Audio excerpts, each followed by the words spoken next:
Hello, everybody, and welcome to the BlowOUTGrowth Network. I'm Gio Auritas, your host. Thanks for joining us today. Hello, everybody, and welcome to the BlowOUTGrowth Network. I'm Gio Auritas. I am going to be your host today, and we're really glad that you joined us. Today, we've got a really special person in my life, a great friend of mine who has been played many roles.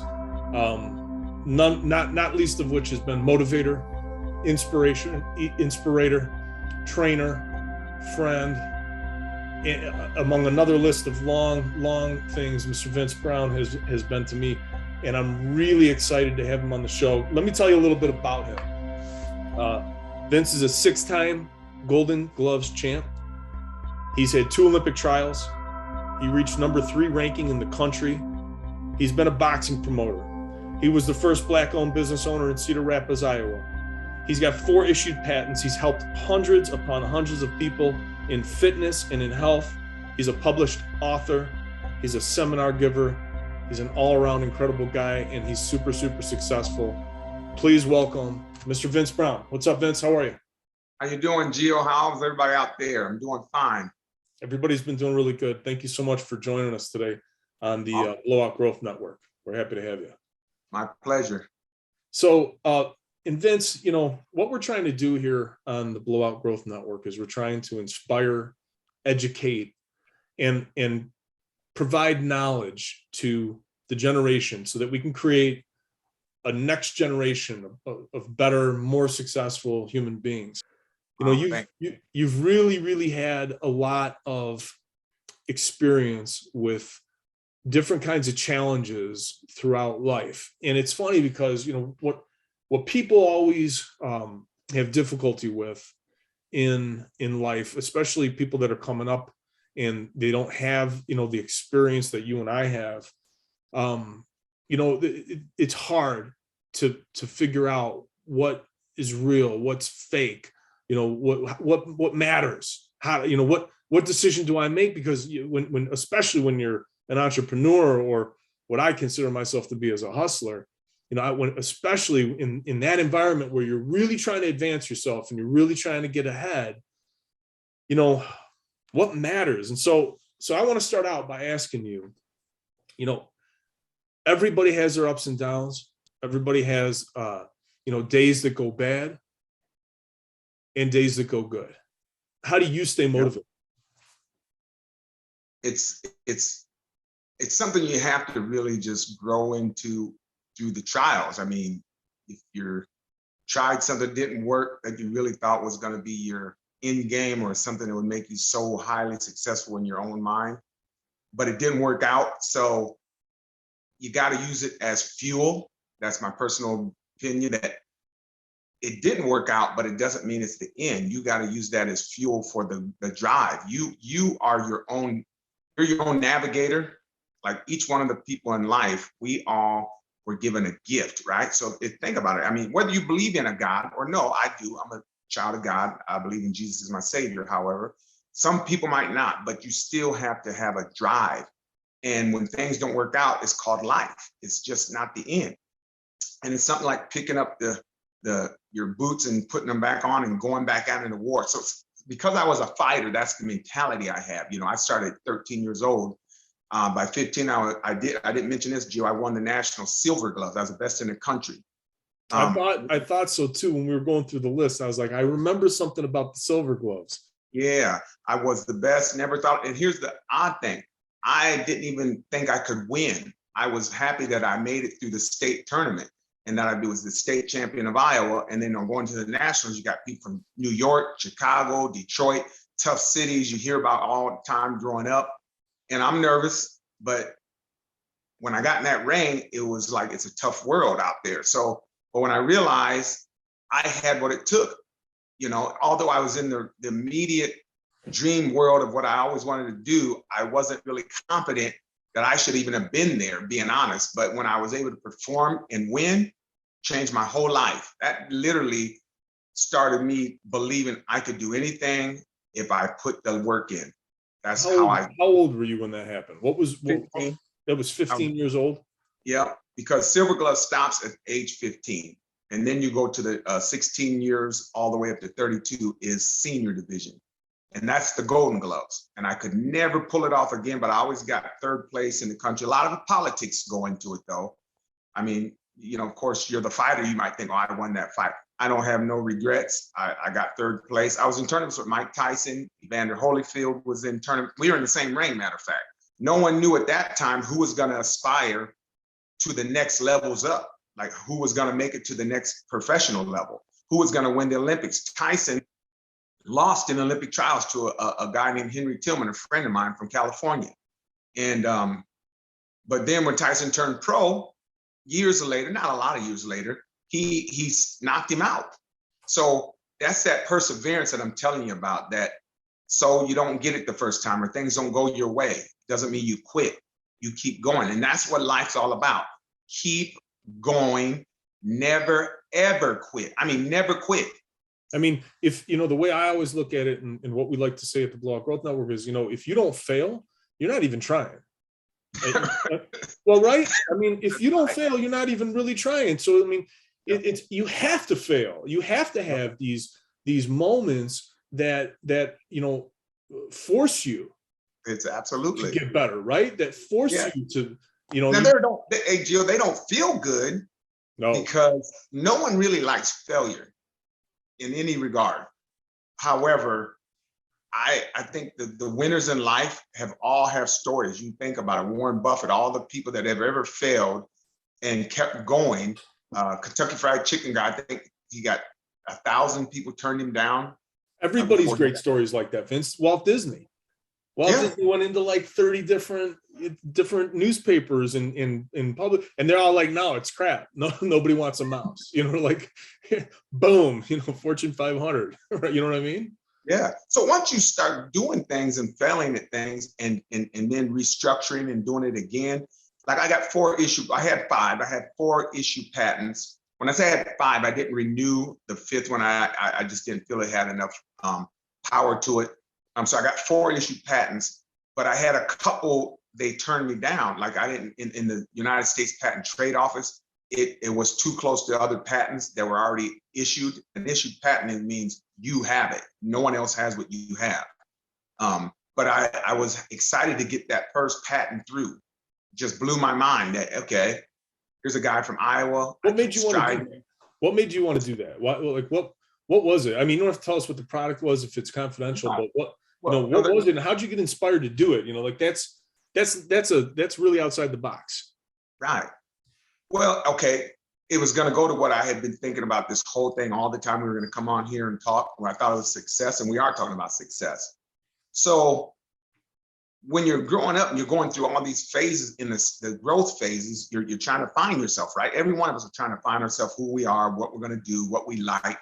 And I've done a lot of things, Jill, in life that weren't really me, so to speak. You know what I'm saying? Like my drive is creative. I'm an Aries. I don't know what that has to do with things, but I have a very blessed creative mentality, right? And I didn't apply it, right? In boxing I did, but nothing else. So what made me wanted to do it is I had all these ideas. I always have ideas, creative ideas, such as Superfood Purified, which is the program you were on, .com. I came up with that idea. Changed my life. Changed my life. Changed everybody's life that goes on it. Yep, it's a wellness program of fruits, vegetables, all centered around God. Came from the Bible. The impetus was that God created all these nice things, right, for us to absorb into our bodies, and our cells would take hold of it, and they do. So, but you can have an idea, and the whole thing is, once you accomplish something, Jill, and I'm being honest, I talk with the people. My friends knew how creative I was, but this event, you got so much potential, but I wasn't really using it, not to the full degree. I am now. And so they said, Vince, you know so much about the Bible. How come you don't write a book? And I said, you know what? And when I say no, I'm saying study, not just reading a novel, asking God to unveil, to reveal things that you could read on the surface, but then behind the surface, the power of God's voice. And that's what he did for me. And so once I wrote that book, Jill, no kidding, when that book came out, Your 3 Heaven Destiny, I was easily able to go and look for something else because my brain doesn't shut off, right? We all have brains. So whatever your gift is, I don't care if it's Painting's not bad. Not matter of fact, I did a couple paintings and they turned out pretty fancy. But it's really like success to me isn't about the wealth of what you can build, although we all strive to get ourselves in a better position. That's called life. You want to be where you don't have to worry about money. That's the key to life. Like if you can make that, but it ain't life, in my opinion, because homeless people are successful, in my opinion. And when I tell people that, they're like, tell me about that. Yeah. So people, you know, that we think of, you know, Arnold Schwarzenegger, not just using him as a person, but because I don't know his life whatsoever. Any of these people, I say Madonna or anyone else, presidents, they're all what we would consider successful, you know.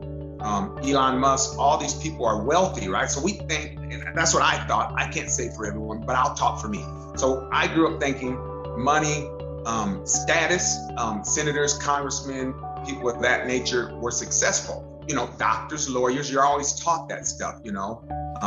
However, as I grew through the phases, the greatest lesson I learned, Gio, honest to goodness, it's not about your status, it's not about your wealth. And you've heard all this before. I'm sure everyone on here is gonna hear this, but maybe some haven't, so give it to us. So you could strive for all that stuff, and when you get it, you know how many people, well, I don't know the numbers, but I'm sure there's a high number of rich people that they don't like themselves. They don't really enjoy what they're doing. So would that be successful when you put yourself in such an ugly place in life internally? Like you really, so to me, success would be a person that can learn to love themselves no matter what is involved. No matter where you're at in life, you love yourself so much that you don't take any offense to not being able to accomplish something because you're always striving. You never give up. And if you think about it, homeless people, they're some of the most resilient people on earth. If they're, you know, they have to figure out things. They have to figure out where they're going to sleep, when their next meal is, how to get some money, even panhandling. If it's a safe place to panhandle, they do so many things that each one of those things we would take for granted because we're not in their spot, right? But they're successful every day. A homeless person is highly successful every single day. They're doing things that are forced upon them for survival. We're comfortable and we cry in a comfortable position in life, and we got roofs over our heads. We have nice fancy cars. And even if they're not fancy, when you're young, you got your parents are helping you or some friend, you're not just left to the streets unless you become homeless, but then you become successful. Not saying do that, but what I'm getting at, you have to be happy no matter what circumstance you're in life, and you never, ever quit. Quit what? Striving. Striving means you're striving to elevate yourself to some degree more than where you're currently at. And so all of that just is like the playing field, life's playing field. We're all on a different playing field, all of us, but we all can be successful by what? Loving yourself. That's my opinion for success, is loving yourself no matter what. So some people, Jill, I tell you, you know this, their parents, they want to live the dream of their parents. The parents have always pushed them. Yeah, I want to get you in medical school. I want you to go into law. I want you to go into being a doctor, a lawyer, a publicist, or whatever it is. But what if the person really doesn't want that and they're just afraid to come out? You know, they don't want to. Well, that's part of what I think is so cool about what is going on in this day and age, and this, you know, this up and coming generation that we're trying to bestow knowledge upon by doing stuff like this. One thing I think that they're very good at right now is being transparent with themselves. So, everybody is pushing for being yourself, no matter who that person is. Be yourself, and I'm a big proponent of that. I think that, you know, you're like what you've been saying. You're on this earth, and you are who you are. You know, you got to be able to accept that personally. You have to be able to say, okay, here's who I am. But you also got to be in an environment where you can't be afraid to be who you are. You know, as long as you're not hurting other people, or, you know, going against the laws of nature or against the laws of society. Right. But being that person, being okay with it, that's part of the struggle, and that's part of the transparency that I think we should all be, you know, trying to attain. Absolutely. I agree. You know, and so now is the time to be that way, but going outside and pushing those limits sometimes is really scary. Oh yeah. Well, I mean, I don't know who's going to be listening to this, but this is all about age. We all grow through ages. I'll be 60 in April. So April 15th, by the way. So I always thought that would help me where I didn't have to pay taxes because I was born on that day, but I got a good awakening when I turned 18. Yep, you're going to pay taxes. So, but irregardless, people that go through where they realize, you know what, I've been so unhappy in this, and they've done it for years or months or whatever it is. When they break free, it's freedom. So you know what I'm saying? Like there's actually slavery within each person to a point, you know, just being born, that you're an slave to trying to, you know, society always tries to shape us. But I like what you're saying now. Today's generation is, they're free. I like the young people today, man. They are really motivated. All I would just say to help them out is just don't quit. You're never a loser. You weren't even, a loser is the person that never got born, and not regards to, you know, abortion. I'm not talking about that. But if God didn't create you, you were basically nothing. So that's what I would consider a loser. Anyone born is a winner. Anyone. But you have to go now and activate the person within you, the winner, and find your winning road. Find your road. Let's talk about that. Let's talk about activating. Because I think that's something that's on a lot of people's mind is, okay, great. You know, I got all this motivation. You know, I got all this inspiration. I'm reading all the quotes. I'm reading all the texts. I'm listening to Elon Musk, and I'm listening to all these different, you know, Gary Vee and all the guys up on that are killing it. I get, okay, cool, but I still got to step up. I still got to step up to the plate. So how do I execute it? And when I think of that, what I start to think of is these different realizations that I've had on the decades.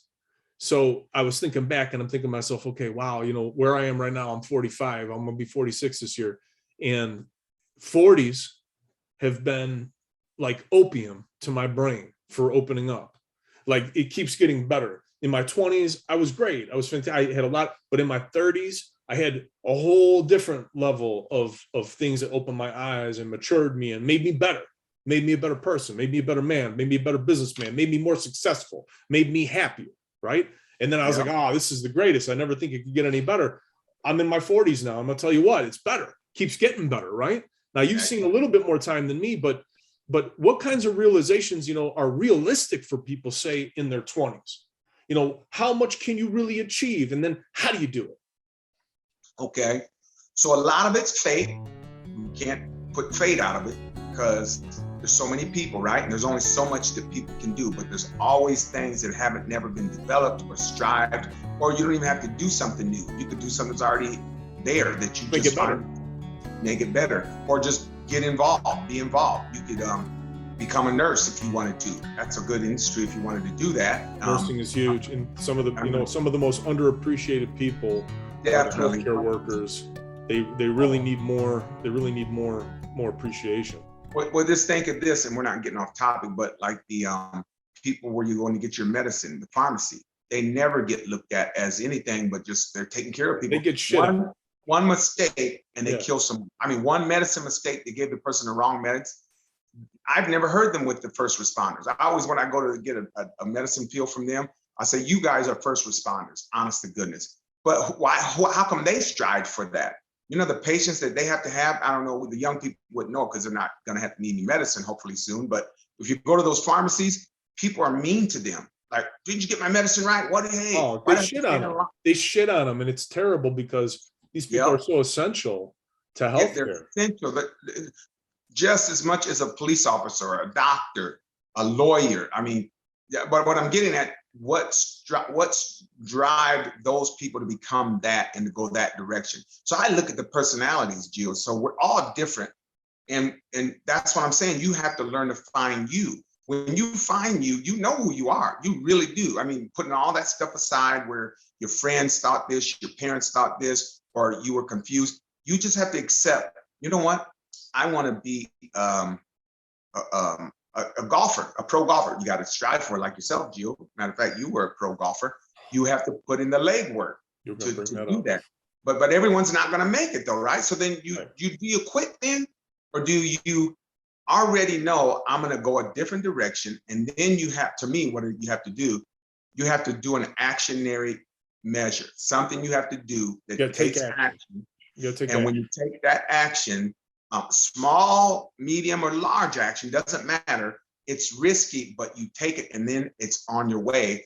And if it doesn't work, the next thing you're going to strive for is always an actionary move. You have to take action on whatever you're going to do. But I would say, don't quit. If you take that action, see it all the way through. See it to failure.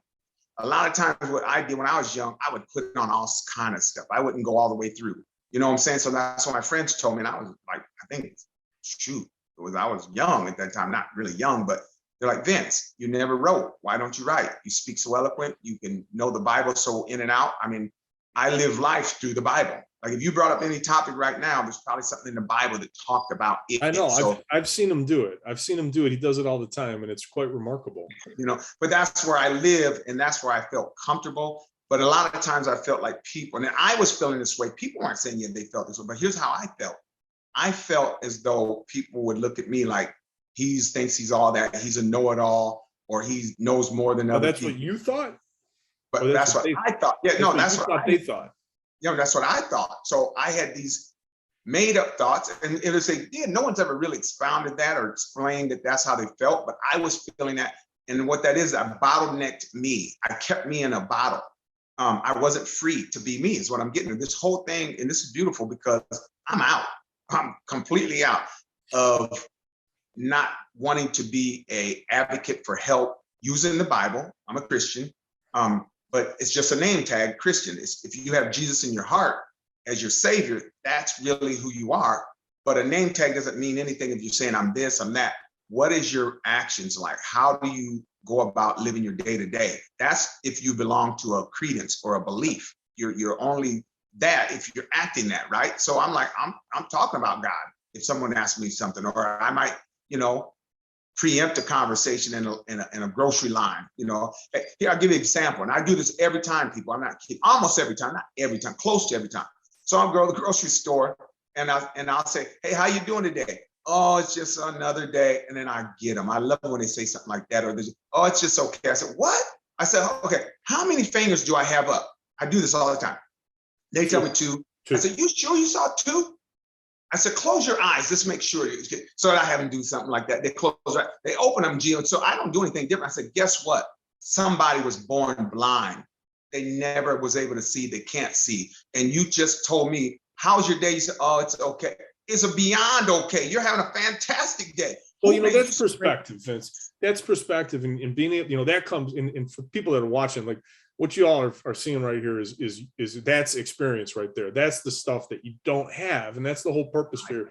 I mean, that is where you are able to achieve this very, very graduated version of presence, of being able to really see things, and Vince has been very good at doing this in the form of you know, keeping his actions prescribed. One of the things that you just said, I wanted to rewind for a minute, because a couple of things you just said about taking action, how important that is, and also see it to failure. So for anybody that hasn't read the book, Getting to Yes is like on the basic list of the core list of things that you got to read if you're ever in sales, but it's useful in other areas too. Just generally as success is something that Vince just exemplified, but was talked about in this book, Getting to Yes, which is, you know, every yes, because he said, you know, it don't matter what kind of an action you take a big one, a medium one, a little one, it's all about taking that action. And another way that it was described in the book is getting to yes, getting to that point where you're saying, yes, I'm going to take this action.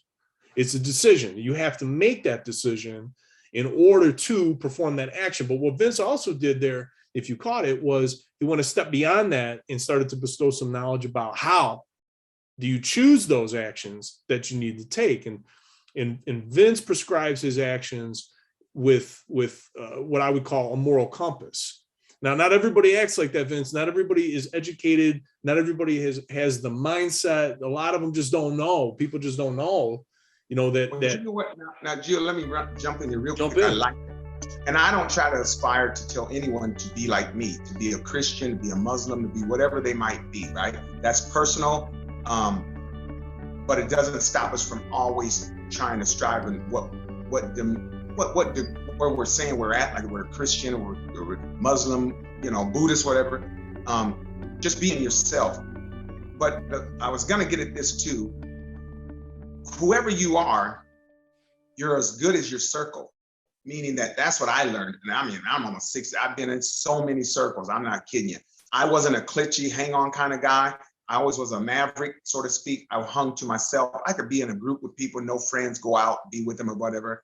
But the main thing is in life, to me, on all these other things we're talking about, is you got to find yourself like-minded people. You do, because there's only going to be a few, and this is a cliche, but it's a handful of people that are your true friends. And it's true, I'm not kidding you. If you find yourself where you got 20, 30 friends, and you're going here and there all the time, you're in groups and parties and all the time, to me, this is just Vince. I'd done that, and I had no happiness. At the end of the day, it was like I'm trying to please all these various groups and individuals, and I had no time for me, developing me. So sometimes you got to stay put, go into a room, find yourself, meditate, learn how to meditate. Find people that when you hear, they're sounding like you and Gio, me and you are on the same page. Yeah. When you find that, that's energy. That's powerful energy, and it builds each of us up. Yeah, no, for sure that it's important to take the time to get to know yourself first. But man, it's, there's so much we could jump on this topic. We could probably talk for another hour on just this topic alone. I mean, there's so much here, for people to bite off of. And so I'll say what one of the things that Vince just said is exemplified. And anybody that hasn't yet followed our Instagram, go follow the Instagram page and the IGTV, because we talk about a lot of this stuff. We got a lot of daily posts up there, but one that I recently threw up there is something that Vince just said, and Napoleon Hill's Think and Grow Rich, which is also on the core books of the BlowOutGrowth Network, which in there, Napoleon Hill also says what Vince said in a different way. He said, you always got to have that tight group of friends, people that you know and trust. They're going to have your best interest in mind. Well, Napoleon Hill talks about that and calls it your mastermind network. And it couldn't be more accurate, Vince, to have that group of core people that you can call upon when something is necessary, that is going to give you unfiltered feedback. They're going to tell you the truth. They're going to be honest and direct with you, because everybody could say yes. Everybody, 20, 30 people trying to make everybody happy. Yeah, of course, they don't give a shit. They're going to be like, yeah, whatever. I mean, I just did it today.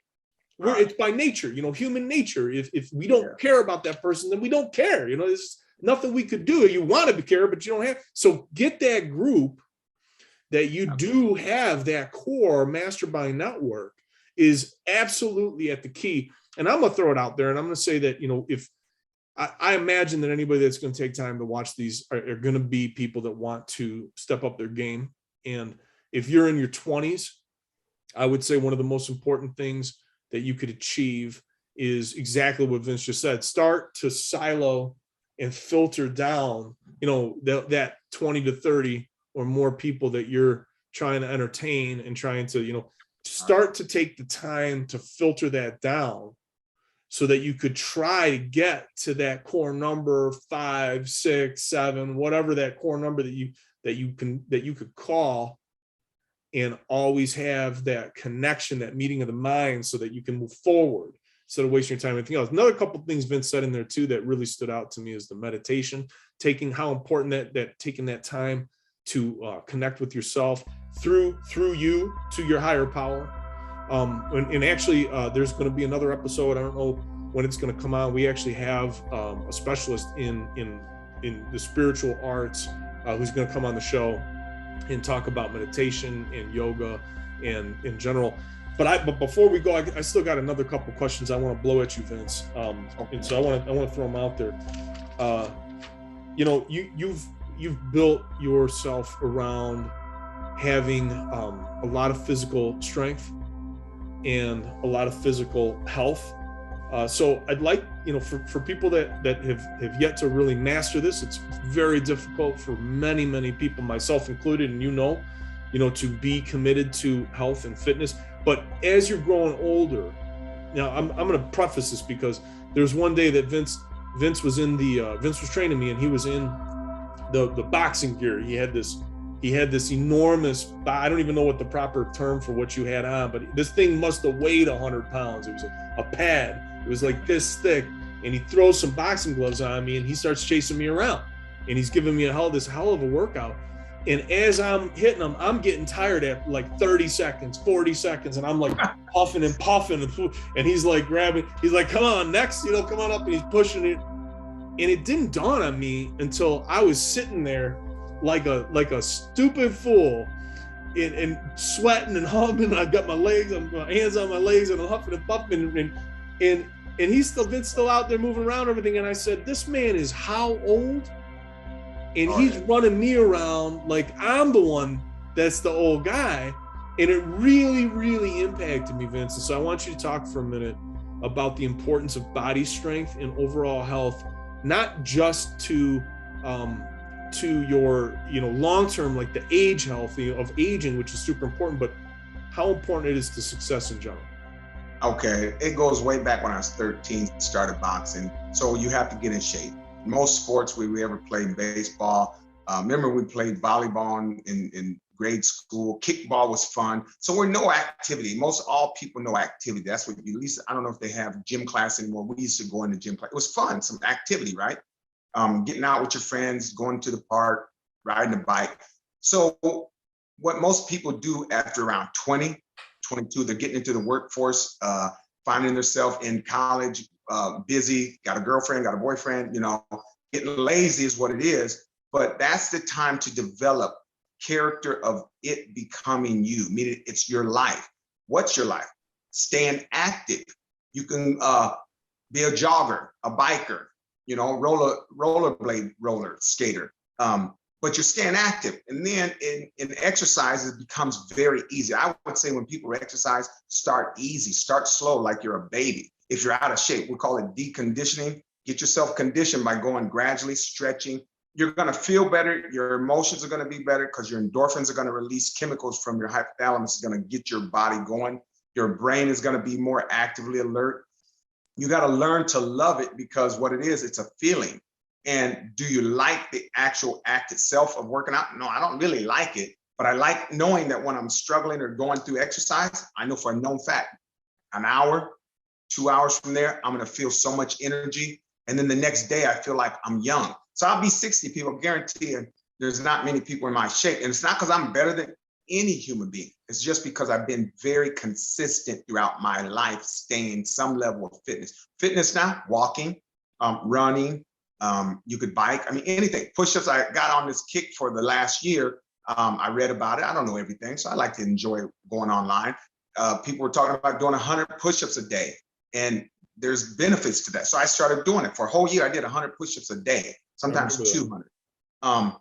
My doctors, my natural heart rate beat is from, say, 43 to 47. That means you have a bad heart if you're not in great shape, like a superior athlete. I'm not bragging on me. It's just that over the years, you develop, and you should when you're young, because if you live long, why not be the best you that you could be at, say, 35, 40 years old? So when you're in your 20s, I agree. I think that's it's a key thing to build into yourself there and take that time as you're still, it's funny because as we hit every age, we always think we're old, but in your 20s, you really got your whole life ahead of you. And this is the time to kind of lay down the framework. Absolutely. And keeping your body in shape and keeping your body. It's so crucially important if you're going to try to attain success, because you don't want to be hindered or slowed down by your body breaking down. And not only that, but you want to make sure that you're able to hit the goals, right? Absolutely. You know what I noticed of training people I was a trainer since 1981. So people that I've noticed over it might be thousands of people I've trained over time in classes, including classes. I've done classes, boxing classes, fitness classes. People, Gio, what they do in their 20s, they take it for granted that they think, I'm just young, I'm okay, I feel good. And they do at that time, and they're capable of, doing something physical. But when you put them into like an activity, a sport, a basketball game, like just a pickup game, they're huffing and puffing, out of shape, and they get through it. They're not as sore the next day. But what I'm getting at is, if you start to make it a way of life, just a way of life, you're active, you're doing all kind of exercise.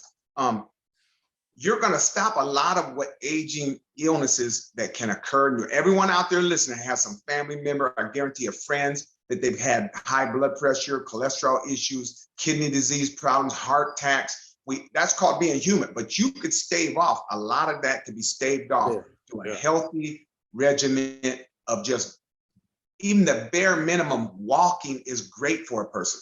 People think walking is bad. Walk is great for your heart. Your legs are going to be strong.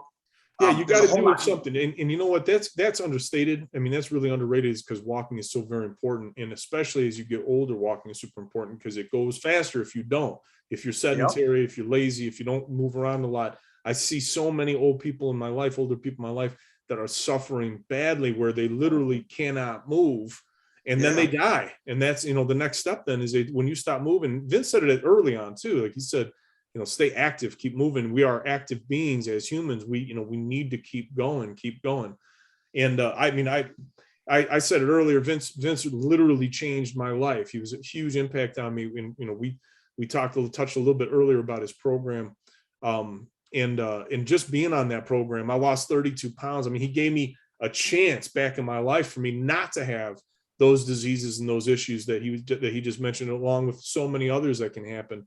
And everybody says, and I was the guy that said it too, right? I'm so busy, and Vince said it too. And it's so important. It's very tough. I can't, especially being Italian, me, like loving to eat and all that. I mean, but we all do, right? We all love to eat. Every culture's got their, but finding time for yourself, like Vince just said, and putting it into your schedule as a younger person. Being able to make time for yourself is probably the number one thing that I think would contribute to having a chance at overall strength and long health as you grow older. Would you agree, or would you say something else? No. I agree 100%. But it all circles back to that one thing that we were talking about, what I thought success was. You have to love yourself. A lot of people, they might assume they love themselves, but the action that is taken that anyone on the outside could see, the love is shown by what you do to and for yourself. So eating, a balance, there is no real good diet. There's no diet that's the cure-all, but you could try various things, but at least your effort is there. To me, effort is everything. So you're giving your effort to strive for, hey, I want to eat better. I want to eat cleaner. I want to start walking. I want to start doing push-ups. I want to start doing lunges. And you carry that for the rest of your life, because you only got one life. And trust me, if you're living to later ages in life, that there's science out there, there's stats out there, things are going to break down on you because you're aging. I got a 94-year-old client, got with her at 89 years old. She's my mentor, by the way, because she's older and wiser. She's been around, she's seen things, right? Born in 1927, I think it is. But I got to her, she had fallen in a year before I got to her, like 18 or something like that times. She was sooner about to break her hip and she'd be gone, and she did. She never did. I only knew her from someone at a gym that was not even my client. He knew I trained older people. And so I got with her, and in 1 year, I worked with her with 2.5 ankle weight pounds and had her do quadriceps stretches and exercise, with the quadriceps, and doing some hamstring curls and squats. And squats with no weights, that is. She's 90, or at that point, she was 89. 1 year, she's at 90. I had her running, Jill. No kidding. She could run today. Jogging, people, not like a little baby jog, regular jogging in the 90s. I got videos of her, but she wouldn't want me to share that with people because she's real private.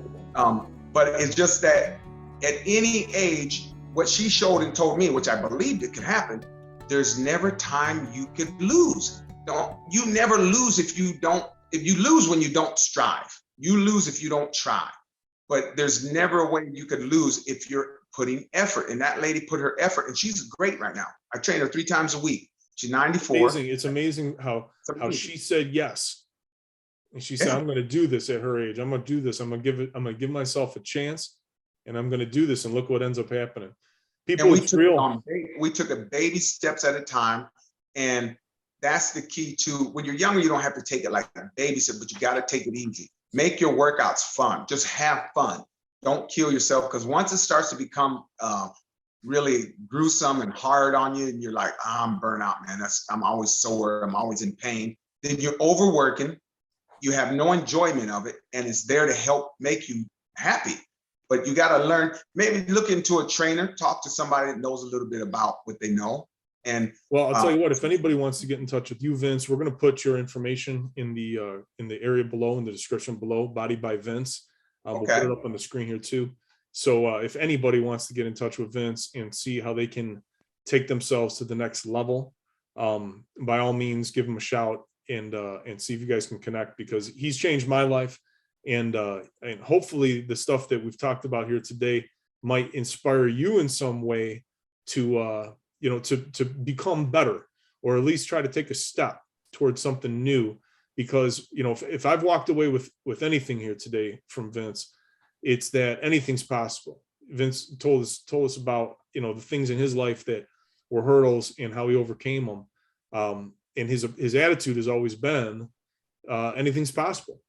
There's nothing that you can't do as long as you're willing to commit to doing it, and then making the decision for yourself. Put yourself first, make yourself important. Absolutely. One more thing, G, I know we're getting ready to shut off here, but I had to get this out here. Younger people, and I did this, and I know it works. Find yourself a person twice your age, not your family, not a parent, another person outside that you can trust, your parents can trust, a mentor, maybe someone in the circle of a church or a good person that you know. And most likely they would be more than welcome to be your go-to person, a mentor, someone you could talk to. You need to get older people's, they've been down the road, people. That's why Marion at 94, I'm not kidding you, I'm gonna be 60, but she's my mentor. I have things I have on my mind. I go to Marion, I'll ask her about this, I'll ask her about that. I said, Marion, she'll laugh. I'm 94. I said, you're 94 with experience, Marion. You've lived. You went through World War II. I mean, come on now. You've been through things I've never even seen. So what I'm saying, with all things being where you love yourself the most, get someone out there that can be your guide, so to speak, like your temperature taker. They're not gonna, hopefully they don't tell you what to do, but they give you great wisdom and advice. That's what I feel my life is about, helping people with great wisdom and advice and giving them the straight and narrow, because I've been down that road. Vince, thank you so much for joining us today. I hope everybody all enjoyed this conversation. We look forward to seeing you again. Please join us, follow us at the information over here, over my shoulder. Please give us a like, share it with anybody that you think could help. Vince, thanks again for coming. Hope to have you again on the show sometime. Thank you so much. All right, thank you.